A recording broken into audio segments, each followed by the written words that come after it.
ভারতের চেন্নাইয়ে ১০০ গ্রাম ওজনের মাছ মাংস কেনা যায়। প্রতিবেলা যতটুকু প্রয়োজন ঠিক ততটুকুই টাটকা কিনে এনে রান্না করে খেতে পারে সেখানকার মানুষ। বেঙ্গালুরুতে সন্ধ্যার পর রাস্তার ধারে মাত্র ৩০ রুপি দিয়ে ১০০ গ্রাম গরম গরম চিকেন পাকোড়া পাওয়া যায়।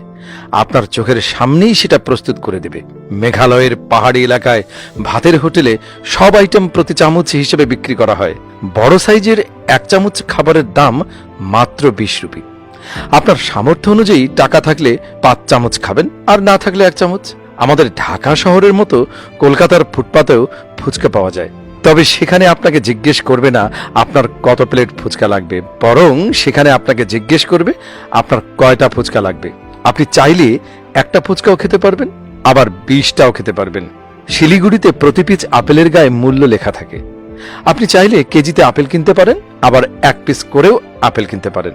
সেখানকার হতদরিদ্র মানুষেরাও কিন্তু শখ করে ফল খেতে পারেন সহজেই, কারণ তাদের পরিবারকে একদিন ফল খাওয়াতে ইচ্ছা করলে তাদেরকে ১ কেজি আপেল কেনার মতো টাকা সঞ্চয়ের জন্য অপেক্ষা করতে হয় না।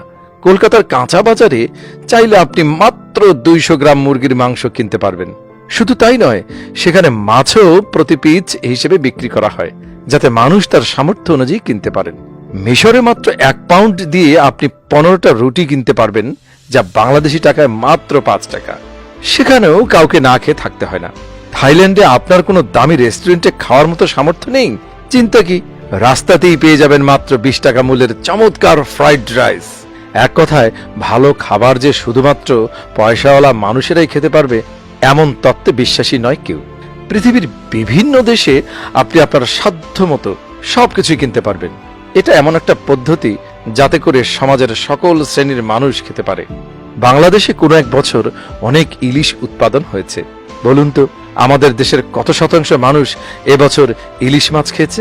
এই সংখ্যাটা কি শতকরা ২০ জনও হয়েছে, নাকি আরো কম? অথচ কারো কারো ফ্রিজে হয়তো ইলিশের চাপে অন্য মাছের জায়গাই হচ্ছে না।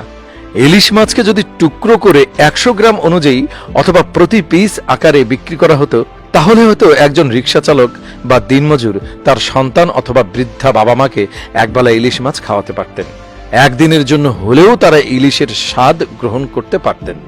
একইভাবে যে কোনো খাবার যদি মানুষের সাধ্যের নাগালে ভাগ করে বিক্রি করার ব্যবস্থা থাকে, তাহলেই যে কোনো শ্রেণীর মানুষই যে কোনো খাবার খেতে পারবে। এটা জরুরি নয় যে সব খাবারের মূল্য হ্রাস করতে হবে, তবে কম মূল্যে অল্প পরিমাণ হলেও সকলকে কেনার সুযোগ করে দেওয়া উচিত। এতে করে হয়তো আমাদের খাদ্য গুদামগুলোতে খাবার জমতে জমতে পচে যেত না, যা পরবর্তীতে ফেলেই দেয়া হয়।